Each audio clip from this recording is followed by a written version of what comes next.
Okay, here we are in 6.4, talking about applications of linear systems. So this should be the title at the top of your notes. 6.4, applications of linear systems. So our goal here is to choose the best method for solving a system of linear equations, because we've talked about graphing, we've talked about substitution, we've talked about elimination, and now we want to practice solving problems and deciding which is the most efficient method to use. So let's look at a little concept summary of choosing a method for solving linear systems. So we have graphing, and when we want to use it is when you want a visual display of the equations or when you want to estimate a solution, right? Because if we have a graph and then we have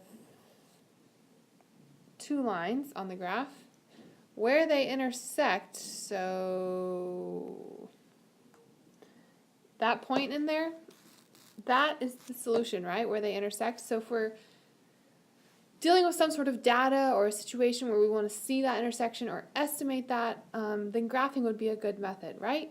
But it's not exact as substitution and elimination. So substitution, when one equation is already solved for one of the variables, or when it is easy to solve for one of the variables, would be situations when we want to use substitution, right? If we have x plus y equals 3 and 3x minus 4y equals 7, right? Those are great options for substitution because we can make that x equals 3 minus y and then substitute that in for this x.